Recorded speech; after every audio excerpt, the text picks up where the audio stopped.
In the year 1347, an official royal decree struck the fortress of Dracon's Teeth from all maps of the Scottish coast, its name replaced by a chilling designation, a territory not to be reoccupied. The order was a desperate attempt to seal a terrifying truth, a truth first discovered when a patrol ship found the fortress utterly silent. Its 100-man garrison vanished. The gates were still barred from within.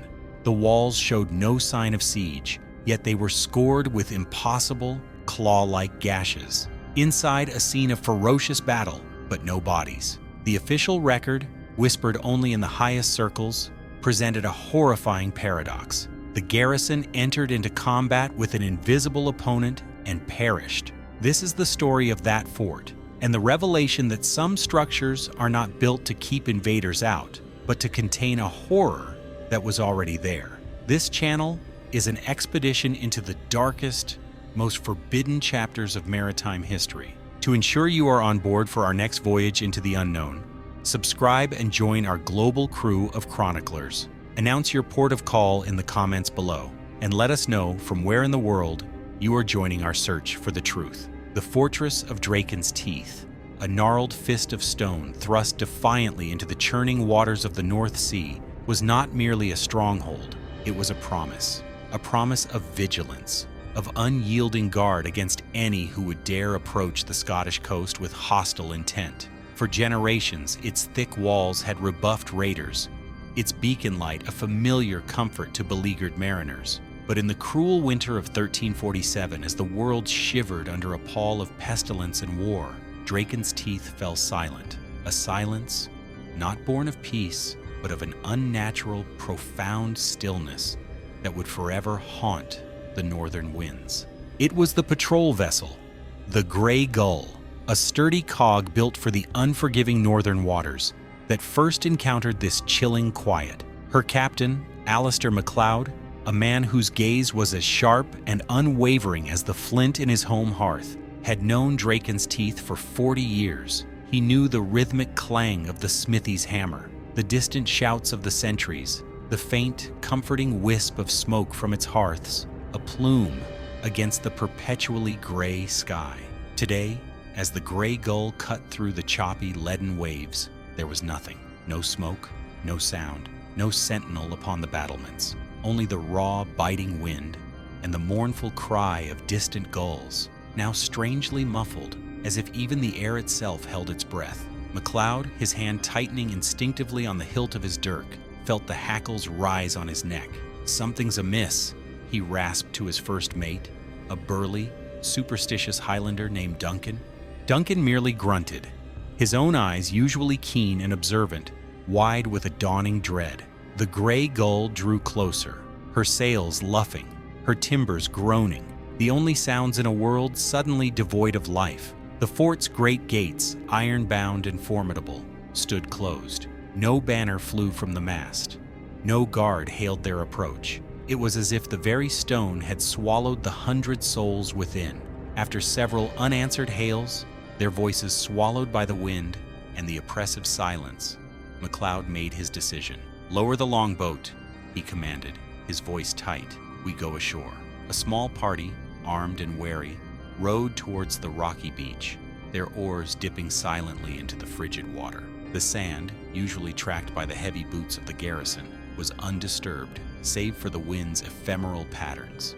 The air, though cold, carried a faint, unsettling scent, not of battle smoke, nor of human habitation, but something sharp and metallic like fresh blood, yet overlaid with a strange, cloying sweetness, like rotting flowers. They approached the main gate. It was barred from within, massive timbers holding fast. No sign of a breach, no scorch marks from fire, no impact craters from siege engines. It was intact, too intact. Yet, as they moved along the outer wall, a chilling observation brought MacLeod to a halt. Scored into the ancient lichen-covered stone were strange markings, not the work of pickaxes or siege hooks, but deep, parallel gouges, as if something impossibly strong had dragged monstrous claws across the unforgiving rock. They were too high to be a bear, too wide to be any known beast of the Scottish wilds. They spoke of a struggle, a desperate vertical climb, or perhaps a descent. But by what? The very thought sent a shiver through the hardened men. With a grim determination, McLeod found a smaller postern gate, usually unlocked for supply deliveries. It too was secured from the inside. They forced it open, the ancient hinges groaning a protest that echoed unnaturally loud in the silence. Stepping inside, they entered a nightmare. The inner courtyard was a scene of utter, horrifying chaos. Weapons lay scattered, broken spears, snapped sword blades, forgotten shields. A heavy water barrel lay overturned, its contents frozen into a sheet of ice. Tables were upended, benches splintered. There was blood, dark, congealed stains on the flagstones, smears on the walls, but no bodies, not a single one. It was as if the entire garrison had simply ceased to be, leaving behind only the evidence of a battle fought with a ferocity that defied comprehension. The silence within the fort was profound, almost physical. It pressed in on them, cold and heavy, muffling their own ragged breaths, amplifying the pounding of their hearts. It was the silence of a tomb, yet a tomb where the echoes of a terrible struggle still lingered. McLeod knelt, examining a discarded greatsword. Its blade was bent, twisted, as if by a force beyond human strength. And on the nearby stone wall, running horizontally at eye level, were more of those monstrous, claw-like gashes. Deeper here, as if something had braced itself, tearing at the stone in a desperate struggle. It was clear now. The battle had been fought not against an external enemy, but within the fort itself. But against what? Against whom? The patrol moved deeper into the fortress, each step echoing with a morbid clarity in the profound silence. The barracks, usually a cacophony of snoring men, and the smell of stale ale, were a wreck. Bunks were overturned, straw mattresses ripped open, their contents scattered like fresh snow across the stone floor. Yet still, no bodies. It was as if the very air had consumed them. The only sound was the drip, drip, drip of melting ice from a broken window, a monotonous rhythm that only amplified the oppressive quiet. Captain McLeod, his face grim, ran a gloved hand over a splintered wooden beam. The wood was scored with deep, ragged marks, as if something had clawed its way across it with immense power. He found similar marks on the stone fireplace, on the heavy oak tables in the mess hall, even on the solid iron bars of the armory door, which, remarkably, remained locked and undisturbed. The pattern was consistent. 3 distinct parallel gouges, too wide for a man's hand, too deep for any animal known to the Scottish wilds. "It's like they fought a ghost," whispered young Hamish, a new recruit, his face pale as parchment. Duncan, the first mate, merely grunted, his gaze sweeping the devastated room, a deep furrow in his brow. "No ghost leaves marks like these, lad. This was flesh and blood, or something harder." They continued their grim survey, the air growing colder as they descended into the fort's lower levels, the dungeons, and the storerooms. Here, the signs of struggle were even more pronounced.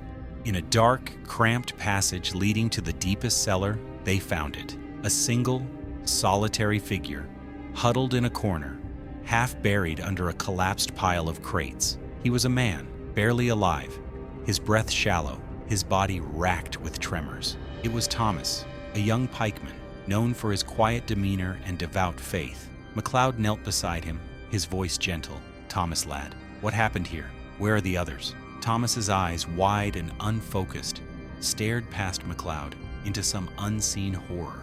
His lips moved, forming words that were barely audible, a guttural whisper that seemed to claw its way from the depths of his ravaged throat. The enemy, they were inside. McLeod exchanged a bewildered glance with Duncan. "Inside? Who? Raiders? Pirates?" Thomas shook his head weakly, a spasm racking his frail body. His eyes, still wide with terror, focused on McLeod for a fleeting moment, a spark of desperate lucidity in their depths. "Not among us," he rasped, his voice rising to a frantic, broken plea. "Not human." The walls, they bled, and the screams, oh, the screams. He began to babble, incoherent words tumbling from his lips, words of shadows, of whispers, of things that moved without sound, yet struck with the force of a battering ram. He spoke of cold, of a presence that stole the warmth from the air, of a battle fought in utter darkness, lit only by flashes of lightning from a storm that had not touched the fort. He spoke of men fighting each other, confused, disoriented, striking at phantoms, and then his eyes rolled back, a final shuddering gasp escaping his lips. Thomas was dead. His words, fragmented and terrifying, hung in the frigid air. The enemy was inside, but not among us. What could this mean? A madness, perhaps, brought on by isolation and fear, or something far more sinister, a foe that defied definition, a horror that could be felt but not seen, that could shatter men's minds before it shattered their bones? MacLeod stood, his heart heavy, a cold dread seeping into his own bones. He had seen men die in battle, had witnessed the brutality of war, but this was different. This was not the aftermath of a human conflict. This was the residue of something alien, something that had torn through the garrison with an unseen fury. The claw marks on the walls, the twisted weapons, the complete absence of bodies. It all pointed to a horror beyond their comprehension. They carried Thomas's body back to the Grey Gull, the silence of the fort following them like a shroud. As they rode away, the grim silhouette of Dracon's teeth, once a symbol of strength, now seemed to brood, a silent monument to an unspeakable terror. The very air around it felt heavy, imbued with the lingering presence of something ancient and malevolent. What had truly transpired within those walls, and why had it left not a single corpse, only the chilling impression of an impossible struggle? The mystery of Dracon's teeth, like a deep-sea creature, had only just begun to surface. News of the Dracon's Teeth calamity spread like a contagion carried on the harsh northern winds, reaching the ears of King David II in Edinburgh with alarming speed. Initial reports were dismissed as exaggerated sailors' tales, perhaps a skirmish with opportunistic Norse raiders, or a garrison succumbing to the dreaded Black Death that was sweeping across Europe. But Captain MacLeod's detailed, albeit unsettling report, corroborated by the unnerving lack of bodies and the inexplicable damage within the fortress, compelled the Crown to act. A royal commission, led by the astute and pragmatic Sir Alaric Graham, a knight known more for his keen intellect than his martial prowess, was dispatched to investigate. Accompanying him was Master Alara Vance, a reclusive scholar from the University of St. Andrews, whose expertise lay in ancient lore, forgotten languages, and the darker currents of Scottish history. Their task? To ascertain the fate of the garrison, and more importantly, to identify the unseen enemy. Sir Alaric, a man of empirical mind, arrived at Dracon's Teeth expecting to find logical explanations, evidence of a cunning infiltration, a previously unknown form of siegecraft, or perhaps a gruesome act of internal treachery. What he found instead defied all reason. The fort, though undisturbed from the outside, felt like a mausoleum. The silence within was profound, broken only by the mournful sigh of the wind through empty battlements. He meticulously examined the claw marks, tracing their impossible depth and consistency. No axe, no pickaxe, no known tool could do this, he muttered, his brow furrowed with confusion. It's as if the stone itself was soft clay. Alara Vance, however, moved differently. She did not focus on the physical damage alone, but on the feeling of the place. She walked the desolate courtyards, ran her fingers over the bloodstains that resisted all attempts at explanation, and spent hours in the barracks where Thomas, the lone survivor, had drawn his last breath. She noted the pervasive, cloying scent, that strange mix of metallic and sweet, and claimed to feel a profound coldness, even in rooms where no draft was present, a coldness that seemed to emanate from the very stone. "This is not the chill of winter, Sir Alaric," she observed one evening, her voice low, as they huddled by a meager fire in the officers' mess, the only room they dared to occupy. "This is the cold of something unnatural, something that drains the warmth from life itself." Her focus soon turned to the local whispers. The few hardy crofters and fishermen who lived in isolated hamlets along that desolate stretch of coast had long avoided Dracon's Teeth. They spoke of the fort not as a protector, but as a place of ill omen. Old wives' tales, dismissed by generations of pragmatic soldiers, suddenly took on a chilling new significance. They spoke of the whispering deep, a force from beneath the waves that could steal men's shadows, of stone eaters that gnawed at the foundations of the world, and most disturbingly, of the unseen host, spectral warriors, born of the sea's wrath, who fought battles that left no physical trace, yet claimed lives with chilling efficiency. Alara found an ancient, half-mad hermit, a man named Old Man Connell, who lived in a cave a league down the coast. His eyes, though rheumy with age, held a spark of frantic knowing. He spoke in riddles, his words laced with fear and ancient dialect. "The rock remembers," he rasped, clutching a small, weather-beaten crucifix. "It remembers the old ones, the ones who came before, the men of stone. They sleep beneath, in the cold dark, but sometimes they wake, and they hunger for the living breath." He spoke of a time before the fort, when the headland was known by another name, a name lost to all but the oldest and most superstitious, a name that meant, roughly, the jaw of the devourer. Back at the fort, Alara found a hidden, almost forgotten passage beneath the main tower, a narrow, winding tunnel leading deeper into the bedrock. It was clearly older than the fort itself, a primordial fissure in the earth, crudely expanded and shored up by earlier, unknown inhabitants. Here the air was thick, heavy, and the strange, metallic, sweet scent was overwhelming. And here, in the deepest part of the passage, where the walls wept with an icy dampness, the claw marks were most pronounced. They were not just scratches, they were deep furrows, as if something had burst forth from the very stone, tearing its way out. Sir Alaric, though still skeptical of such mystical interpretations, could not deny the physical evidence. The deeper they went, the more he felt an oppressive weight, a sense of being watched by something ancient and malevolent. He saw the marks, the bloodstains that seemed to pulse with a faint, unholy light in the dim torchlight. He heard the echoes of Thomas's final words, "The enemy was inside, but not among us." The rational explanations he had clung to began to fray, replaced by a chilling uncertainty. What if the enemy truly was inside, not as invaders, but as something that had emerged from the very foundations of the fort, from the ancient, forgotten bedrock beneath it, a horror that had slumbered for millennia and had now been awakened by the very presence of man? The investigation pressed on, propelled by a growing sense of dread.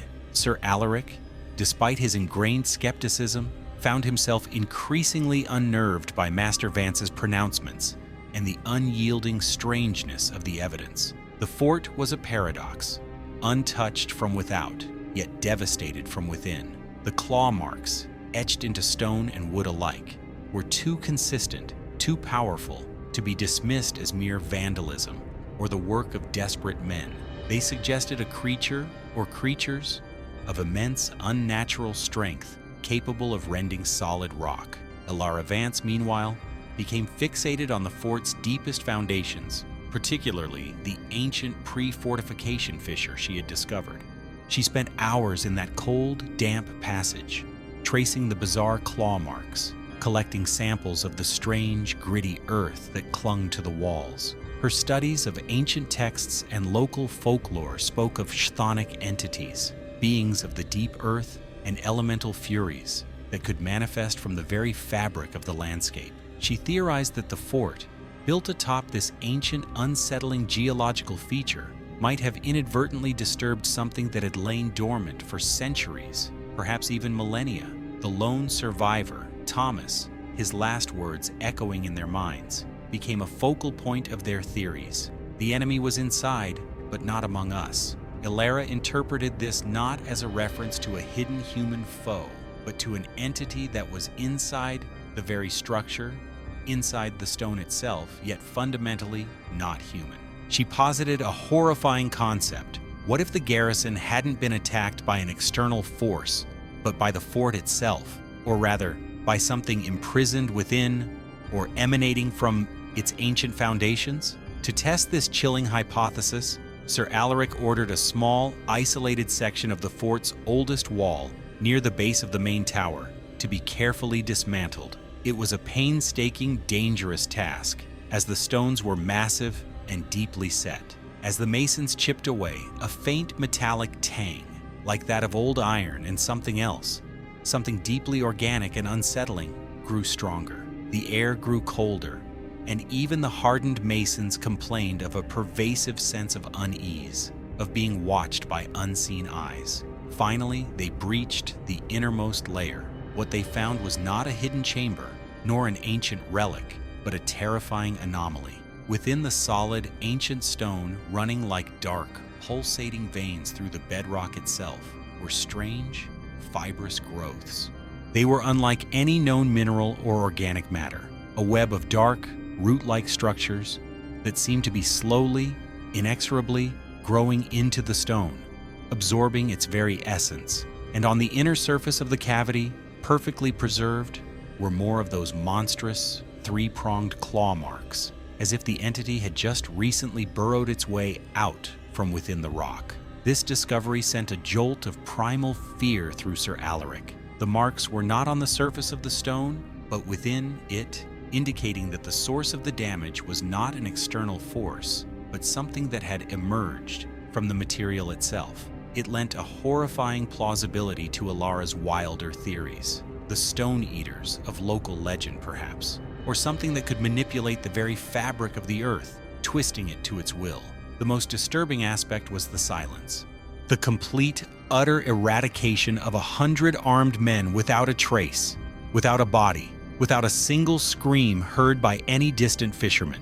It suggested not a battle of clashing steel, but something far more insidious, a silent, predatory consumption, a force that did not merely kill, but erased. Ilara Vance, her face pale, but her eyes alight with a terrifying intellectual fervor, theorized that the Garrison might have been engaged in a struggle against something that could manipulate perception, that could induce mass panic and hallucination, making men fight phantoms, or perhaps each other. The claw marks, then, might be the physical manifestation of their unseen foe, or the desperate marks left by men fighting an invisible, intangible enemy, or most chillingly, the marks left by the thing as it consumed them, dragging them back into the stone from which it came.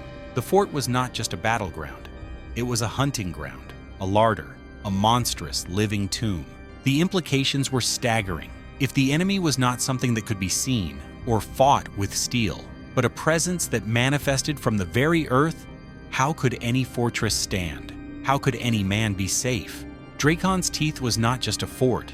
It was a wound, a breach in the veil between their world and something ancient, hungry, and utterly alien.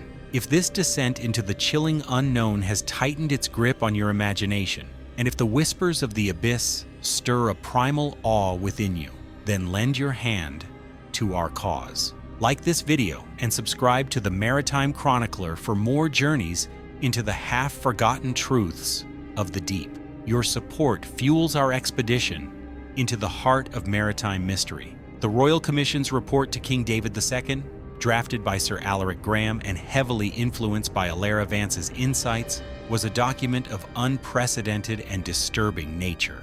It spoke not of human enemies or conventional warfare, but of an unidentifiable chthonic entity, of anomalous geological manifestations, and of the complete disappearance of the Garrison without trace of bodily remains. The king, a man of his time, steeped in faith and reason, struggled to comprehend it.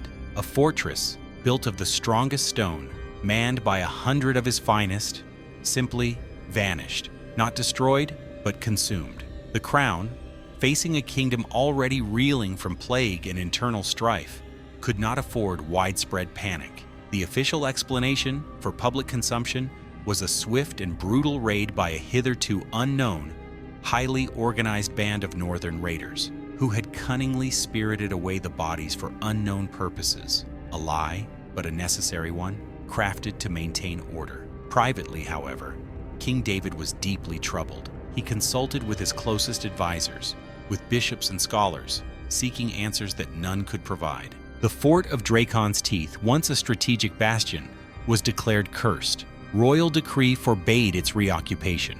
Its very name struck from official maps of strategic importance, replaced by a simple, ominous designation, Terra non reoccupanda, territory not to be reoccupied. Over the ensuing decades, the fortress became a forgotten monument to an unspoken horror. The sea winds howled through its empty battlements. The gulls nested in its silent towers. Locals, of course, paid heed to the royal decree and to the older, more terrifying whispers that predated it. Fishermen would give the headland a wide berth, their boats skirting the treacherous rocks with a superstitious dread.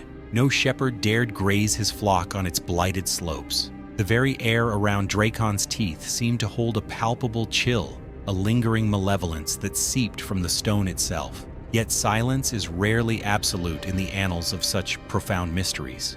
Stories, like barnacles clinging to a hull, began to attach themselves to the cursed fort. Whispers, not from the living, but from the very stones themselves. Sailors caught in unexpected fogs near the headland reported hearing faint, disembodied sounds carried on the wind, the distant clang of steel, the muffled shouts of men, the rhythmic thud, thud, thud of something heavy striking stone. Not the sounds of a living garrison, but the phantom echoes of a battle fought in an impossible past. One such account comes from the logbook of the Sea Serpent, a merchant cog forced to shelter in a narrow inlet near Dracon's Teeth during a sudden, unnatural calm in the year 1403. Her captain, Elias Stone, a pragmatic man of little superstition, recorded a series of unsettling events on the third night of the calm as an unseasonable fog rolled in, thick and cloying, obscuring the headland. His lookout reported strange noises. "A low, guttural roar, Captain," the man wrote, and then a sound like stone rending stone, followed by the clatter of arms, faint but undeniable.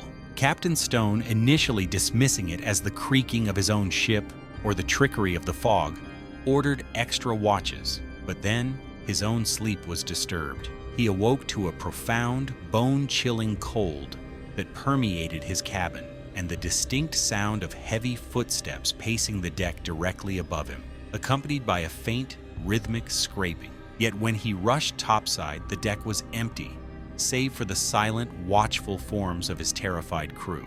The scraping sound, however, continued, seeming to emanate from the very timbers of his ship, as if something immense and unseen was dragging itself across the hull, or perhaps within it. The most chilling entries in Stone's log come from the following morning. The fog, thick as seabed silt, had not lifted. And from the direction of Dracon's Teeth, carried on a wind that did not stir their sails, came the unmistakable sound of human screams. Not the singular cry of a man in pain, but a chorus, a rising crescendo of terror and agony, abruptly cut short by a sound like a vast wet tearing. Elias Stone, abandoning all pretense of scientific inquiry, ordered his crew to abandon their shelter, to risk the open sea, anything to escape the haunted silence of Dracon's Teeth. His final entry for that day, scrawled in a trembling hand, reads, "The fort still fights," or perhaps, "It consumes. God help the souls trapped within its stone." These phantom sounds, these echoes of an impossible battle, became a recurring motif in the local folklore.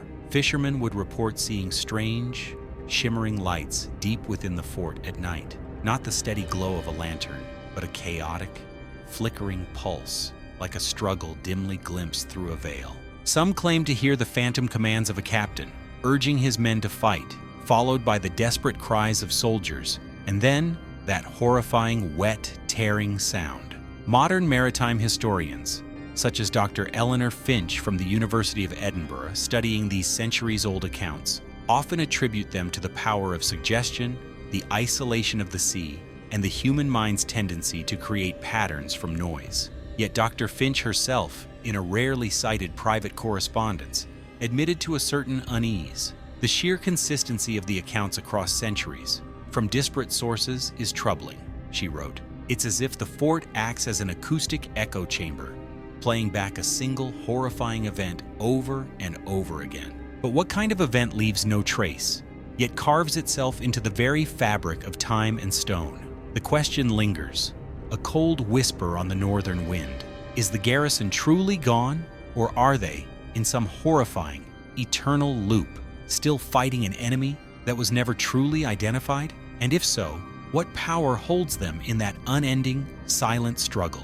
The enduring mystery of Dracon's teeth, stubbornly refusing to yield to rational explanation, forced later generations of scholars and investigators to delve deeper into the geological and mythological roots of the site. It became clear that the headland upon which the fort stood was no ordinary rock formation.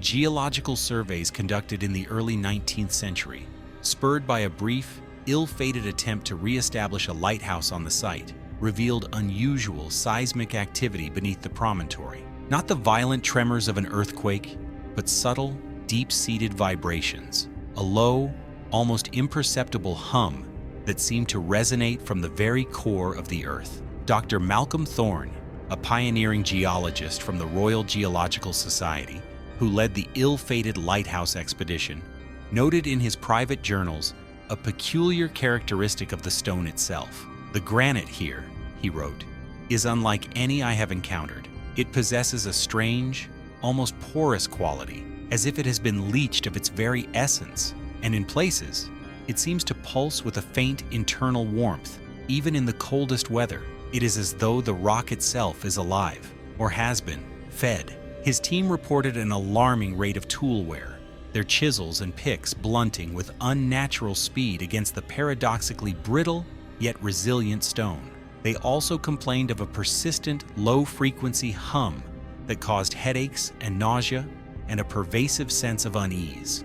The lighthouse project was eventually abandoned, officially due to unforeseen geological instability, but Thorne's private notes hinted at something far more unsettling. He spoke of the stone weeping and of shadows moving within the rock face itself.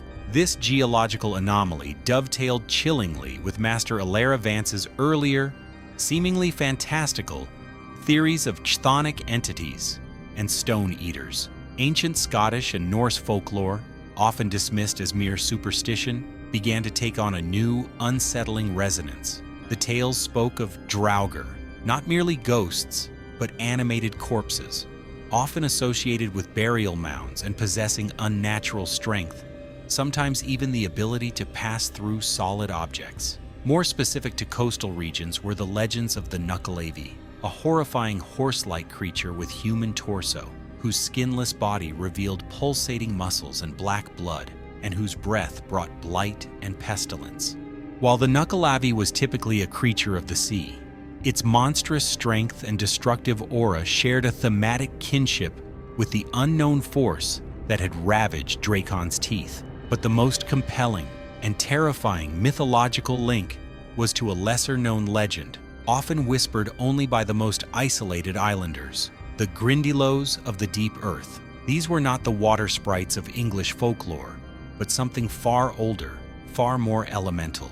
They were said to be creatures of living rock, born from the very veins of the world, capable of moving through stone as a fish moves through water. Their hunger, it was said, was for warmth, for life force, for the very essence of living beings. They were shapeless in their natural state, but could manifest phantom limbs, or even full forms, to interact with the world, leaving behind only impossible physical traces, like monstrous claw marks on solid stone. One such account comes from a fragmented oral tradition, transcribed by an anonymous monk in the 17th century, detailing the trials of the Grey Cairns. It speaks of ancient peoples building their burial mounds not merely on, but into certain rock formations to contain or appease these Grindylows that threaten to breach the surface. It details ritualistic offerings of life force, blood, warmth, sometimes even human sacrifice, to keep the entities dormant. The implication was horrifying. Had Dracon's teeth, built directly upon such an ancient, perhaps sacred geological wound, inadvertently provided the very conditions for such an entity to awaken? Had the constant human presence, the warmth of 100 living bodies, acted as a lure, a beacon for something that had slumbered beneath the earth for millennia, waiting for a feast? The lone survivor, Thomas, his final raving words about the enemy inside but not among us, now took on a chilling new meaning. If the Grindylow could manifest from within the stone, If it was indeed inside the very walls of the fort, then Thomas's desperate plea made perfect, terrifying sense. The garrison wasn't fighting an invading army. They were fighting the very ground they stood upon, the walls that were meant to protect them, the stone that surrounded them. The idea that a physical structure, a place of human habitation, could become the focal point for such an ancient, primordial horror, turning from sanctuary to tomb, is a concept that sears itself into the soul. It speaks to a deeper, more existential dread that humanity, for all its technological prowess and architectural might, remains fragile before the truly ancient, truly alien forces that lie dormant beneath the thin crust of our world. The mystery of Dracon's teeth continues to unfold, revealing layer upon layer of chilling possibilities.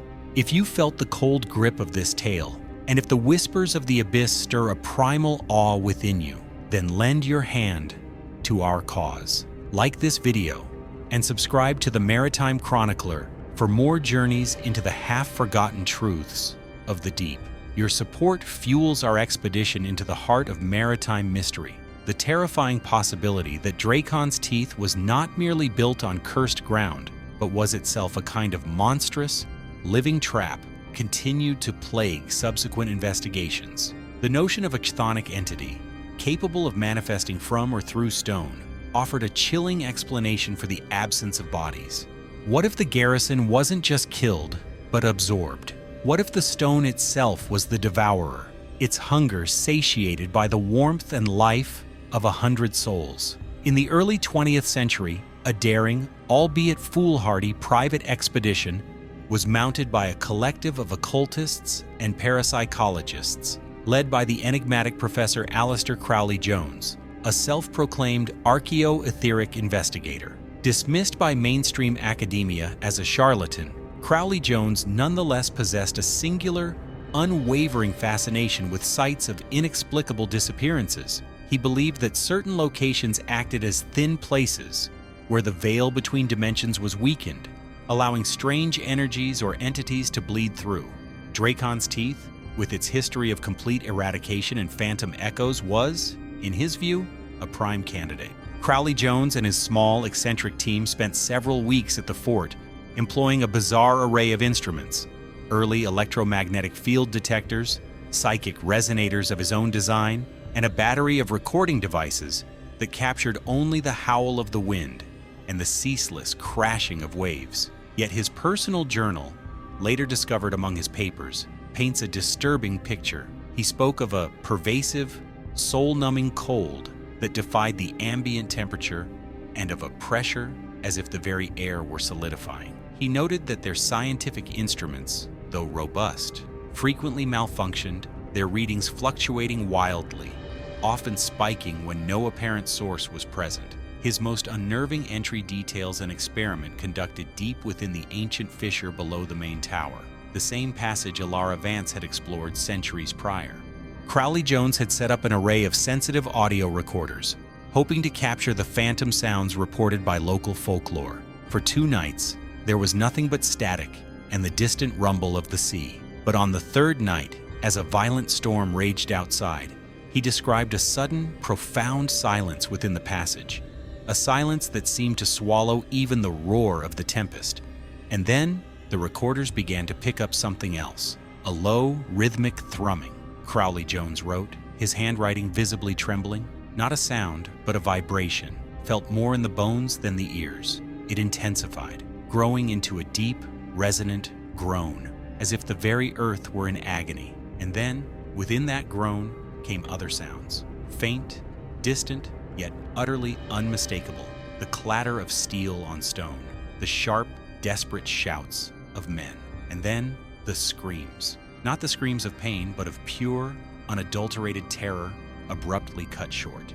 And always that wet, tearing sound, followed by a profound, echoing silence. It was the battle, playing out again, not as an echo, but as a memory, imprinted into the very stone, or perhaps a reenactment. He claimed that during this chilling auditory experience, one of his team members, a young medium named Miss Evelyn Reed, collapsed in a fit, raving about shadows that crawled from the walls, of faces pressed against the stone, screaming without sound, and of the cold, unfeeling embrace of the hungry earth. She spoke of men fighting an enemy that was everywhere and nowhere, striking at air, their weapons passing through nothing, only to be dragged, screaming, into the solid rock itself. Her descriptions chillingly mirrored Thomas's final words, despite the centuries separating them. Crowley-Jones concluded his journal with a chilling hypothesis. Draken's teeth is not merely haunted. It is a living thing, a monstrous, geological predator. It does not merely contain an entity. It is the entity, or rather, its manifestation. The Garrison was not killed. They were absorbed, their life force, their very essence, drawn into the hungry stone. The phantom sounds are not residual hauntings. They are the reverberations of a continuous, unending consumption, a grim echo of the fortress feeding. He theorized that the claw marks were not left by an external creature, but by the struggling men themselves, their desperate attempts to escape as they were pulled into the solid rock by an unseen, internal force. The expedition abruptly ended shortly after. Officially, Crowley-Jones cited unforeseen geological hazards and the unstable mental state of the team. But the truth, as whispered among the few surviving members, was far darker. They had seen things, felt things that had shattered their nerve. One of them, a grizzled old assistant, was found days later, miles from the fort, raving incoherently about the walls bleeding and the stone whispering his name.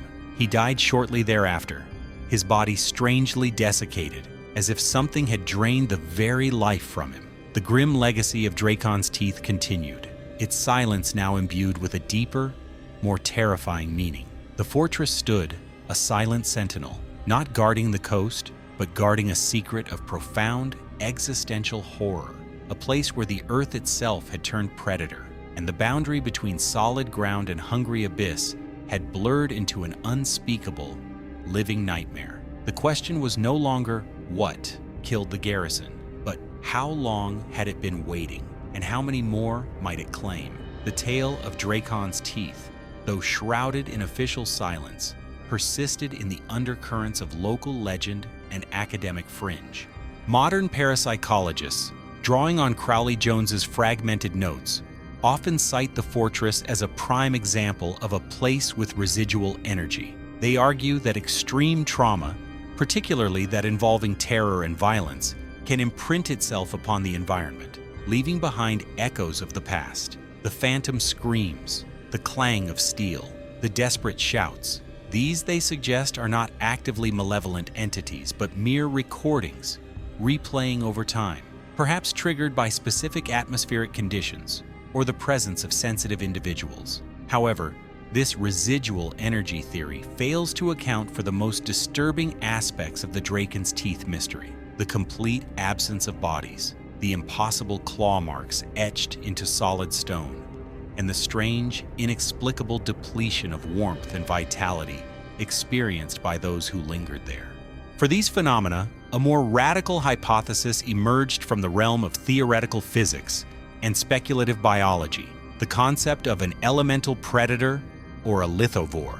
Dr. Aris Thorne, no relation to the earlier geologist, a controversial theoretical physicist from the University of London, recently published a paper, Anomalous Geothermal Absorption and the Draken's Teeth Enigma, which posited a truly unsettling idea. Dr. Thorne, drawing on advanced concepts of energy transfer and esoteric theories of geological consciousness, suggested that the headland of Draken's teeth might be a unique geological formation, capable of absorbing and converting kinetic and biological energy. He theorized the existence of an incredibly rare, perhaps unique, form of geological life or elemental entity that exists within the very bedrock. This entity, he suggests, lies dormant for centuries, its metabolism incredibly slow, sustained by the latent energies of the earth. However, the constant presence of a large, living garrison, 100 active, warm bodies generating immense amounts of biological energy,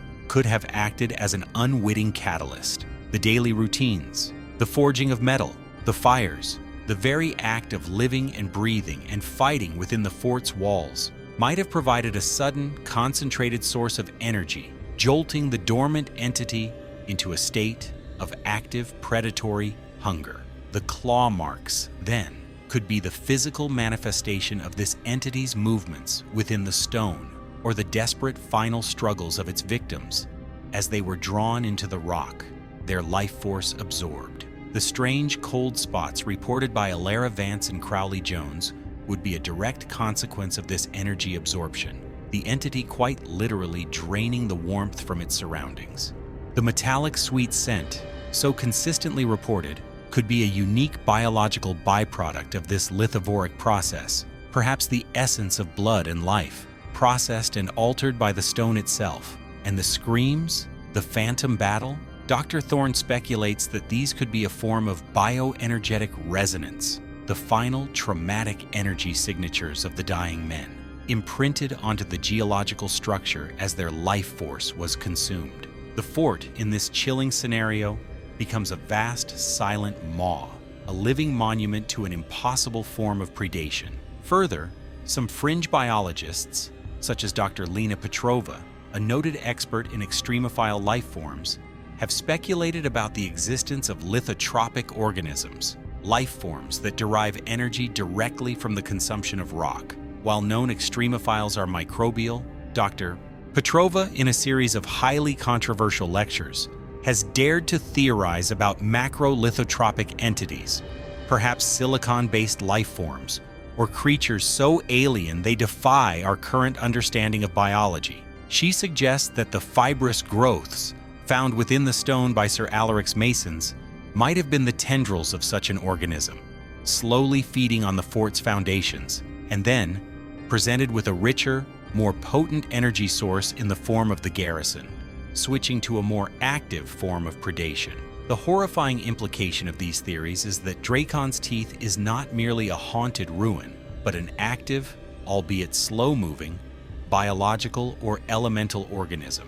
Its slumber may only be a period of metabolic inactivity, its waking triggered by the presence of sufficient life force. The royal decree forbidding reoccupation might have inadvertently been the only thing that kept the entity dormant, starved of the energy it needs to fully awaken. The fort stands, a silent testament to a battle fought against an opponent that was not merely invisible, but incomprehensible. A battle where the very ground beneath their feet, the very walls meant to protect them, turned out to be the ultimate, silent foe.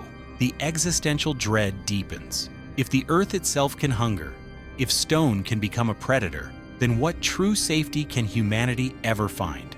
The abyss, it seems, can rise not just from the ocean's depths, but from the very foundations of our world. The official sealing of Dracon's Teeth and the subsequent royal decree forbidding its reoccupation inadvertently created a unique, centuries-long natural experiment. Left undisturbed, the fort became a crucible for the theories of elemental predation and residual energy. While no further mass disappearances were reported, the site continued to exhibit anomalous phenomena, fueling the local legends and the whispers of academia.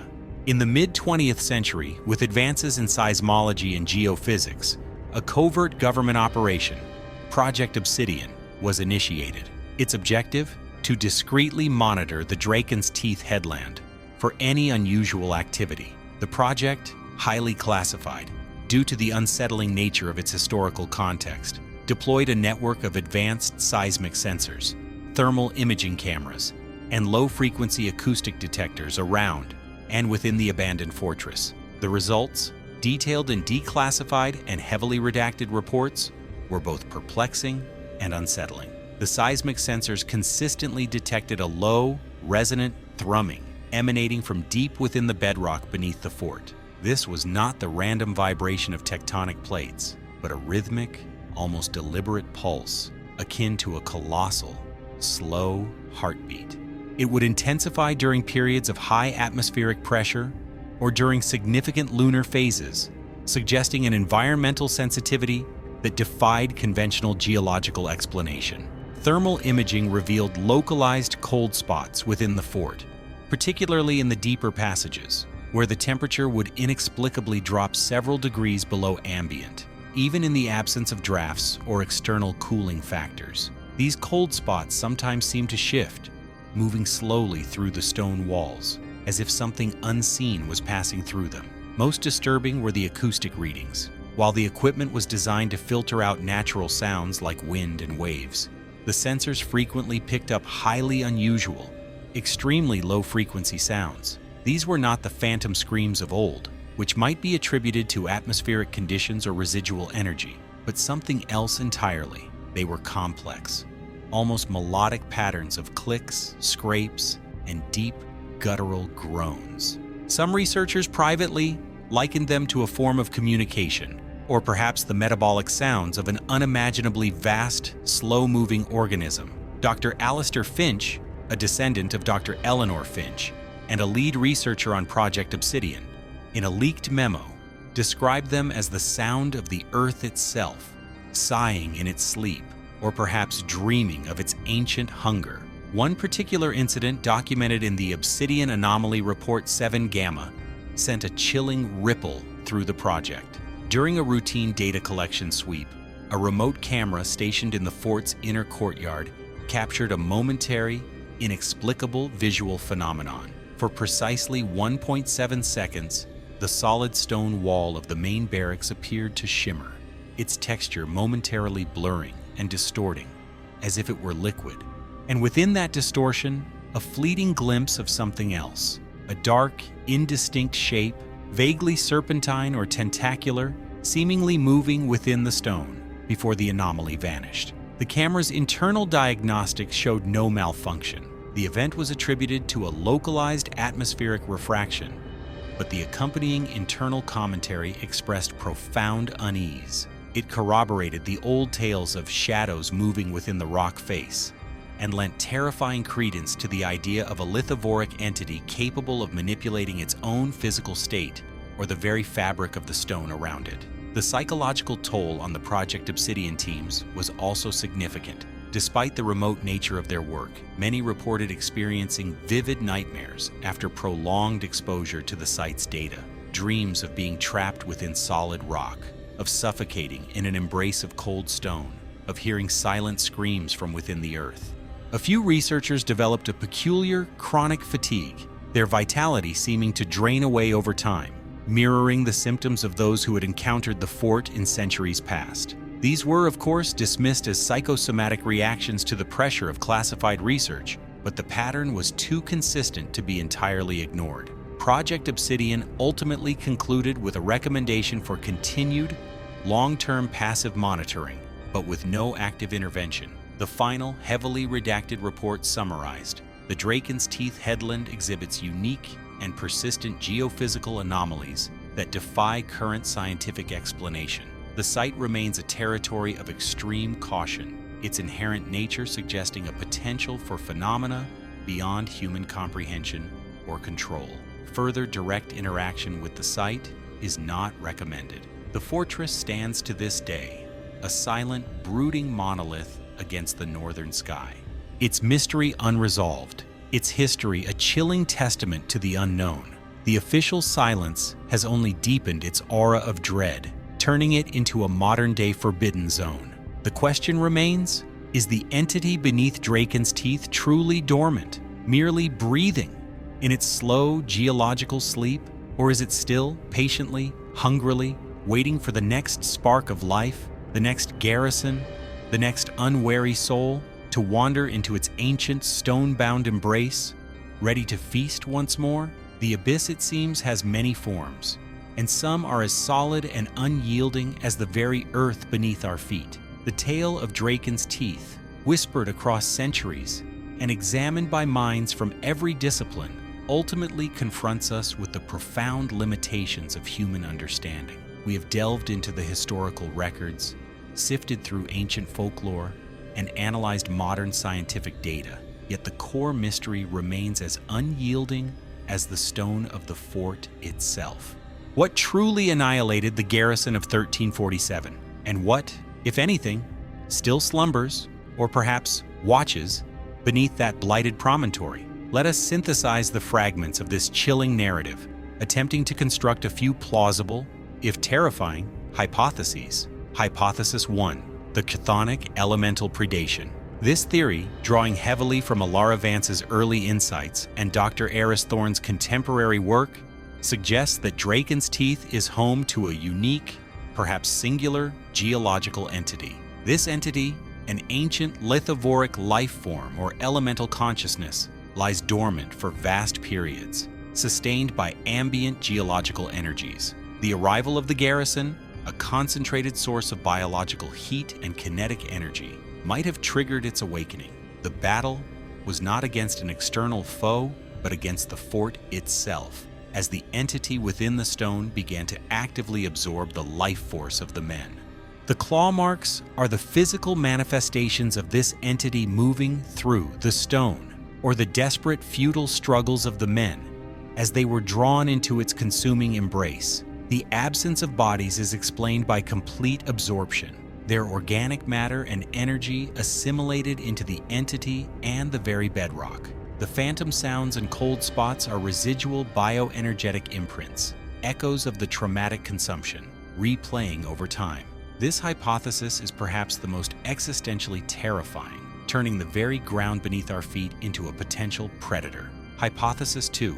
Mass hysteria, induced by a unique geophysical phenomenon. A more rational explanation, favored by some skeptical psychologists, posits that Draken's Teeth sits atop a rare geological formation that emits specific low-frequency infrasound waves. These frequencies, below the threshold of human hearing, are known to cause a range of disturbing physiological and psychological effects, including anxiety, dread, disorientation, nausea, and even hallucinations. Imagine 100 men isolated in a remote fort during a harsh winter, subjected to a constant, imperceptible assault on their senses. This could have induced a collective psychosis, causing them to turn on each other or to fight against unseen enemies, their minds shattering under the invisible pressure. The claw marks, in this scenario, could be self-inflicted wounds or marks left in a state of extreme delirium as men thrashed against the walls. The disappearance of bodies could be attributed to a desperate, panicked flight into the sea during the height of their madness, their remains swept away by the unforgiving northern currents, leaving no trace. Thomas's raving words about an enemy inside but not among us would then refer to the enemy of their own minds, the madness that turned friend against friend. This theory, while unsettling, avoids the supernatural, yet remains chilling in its implications for the fragility of the human psyche. Hypothesis 3. A hyper-aggressive, unclassified deep-sea predator with unique hunting tactics. While the lack of external damage makes this less likely, we cannot entirely dismiss the possibility of a highly advanced, unknown marine predator. What if the claw marks were not from within the stone, but from an amphibious creature of immense strength, capable of scaling sheer surfaces, and whose hunting method involved dragging its victims away for consumption? The silence of the attack could be attributed to the creature's stealth, or its ability to induce a paralytic venom. The absence of bodies would be due to their being consumed or carried away into the ocean depths. However, this theory struggles to explain the inner damage to the fort, the pervasive cold spots, or the deep guttural thrumming detected by Project Obsidian. It would require a creature so biologically unique, so perfectly adapted to both land and sea, that it borders on the mythological itself, perhaps a land-dwelling relative of the Lusca, or an entirely new species. Ultimately, the fortress of Draken's Teeth stands as a stark reminder that even in an age of scientific enlightenment, there are mysteries that defy easy categorization. It forces us to confront the possibility that the world is far stranger, far more ancient, and perhaps far more dangerous than we dare to imagine. The abyss, it seems, is not confined to the crushing depths of the ocean. It can manifest from the very bedrock beneath our feet, a silent primordial hunger, waiting patiently for its next meal. The chilling legacy of Draken's Teeth continues to cast a long shadow over the Scottish coast. What do you believe happened within those silent stone walls? Was it a geological nightmare, a mass psychological break, or something else entirely? Share your theories in the comments below. And if this journey into the unknown has stirred a primal awe within you, remember to like this video and subscribe to the Maritime Chronicler for more expeditions into the deep, dark heart of maritime mystery. Until next time, keep questioning, keep exploring, and remember, some secrets are best left undisturbed. The silence of Dracon's teeth still echoes across the centuries, a cold whisper on the northern wind that refuses to be forgotten. We have journeyed through the desolate halls of that doomed fortress, sifted through the terrified whispers of a lone survivor, and examined the chilling evidence left etched into stone and legend. We have dared to consider the unthinkable, that the very ground beneath our feet, the very walls meant to protect us, can harbor a hunger as ancient and profound as the abyss itself. Was it, as the old texts suggest, a chthonic entity, a monstrous life born of the deep earth, awakened by the warmth of human life, consuming the Garrison whole and leaving only its impossible claw marks as a testament to its terrifying feast? Did the rock itself become a maw, absorbing flesh and bone, drawing the very essence of 100 men back into its cold, unfeeling embrace? Or was it a more insidious horror, a geophysical anomaly that twisted the minds of brave soldiers, plunging them into a shared madness where phantoms became real and friend turned upon friend in a maelstrom of terror, their bodies lost to the unforgiving sea? Perhaps, too, there lurked an unknown beast, a creature of such impossible strength and cunning that it could scale sheer cliffs and drag its prey back into the lightless depths, leaving no trace but a battle fought in silent, desperate fury. The official records remain terse, a grim admission of defeat against an unidentified foe. The royal decree stands, a silent monument to a fear so profound it was deemed safer to abandon a strategic stronghold than to risk rousing whatever slumbers there. And the local legends persist, tales of phantom commands carried on the wind, of footsteps pacing empty battlements, of that horrifying, wet, tearing sound that seems to emanate from the very fabric of time itself. Dracon's Teeth stands today, a brooding, silent sentinel against the crashing waves, a stark reminder that our world, even the most solid and familiar parts of it, holds secrets that defy our comprehension. It compels us to confront the terrifying possibility that humanity, for all its dominion, remains fragile before the truly ancient, truly alien forces that lie dormant, waiting beneath the thin crust of our perceived reality. The abyss, it seems, is not confined to the crushing depths of the ocean. It can rise from the very foundations of our world, a silent, primordial hunger, waiting patiently for its next meal. The chilling legacy of Dracon's Teeth continues to cast a long shadow over the Scottish coast. What do you believe happened within those silent stone walls? Was it a geological nightmare, a mass psychological break, or something else entirely? Share your theories in the comments below. And if this journey into the unknown has stirred a primal awe within you, remember to like this video and subscribe to the Maritime Chronicler for more expeditions into the deep, dark heart of maritime mystery. Until next time, keep questioning, keep exploring, and remember, some secrets are best left undisturbed.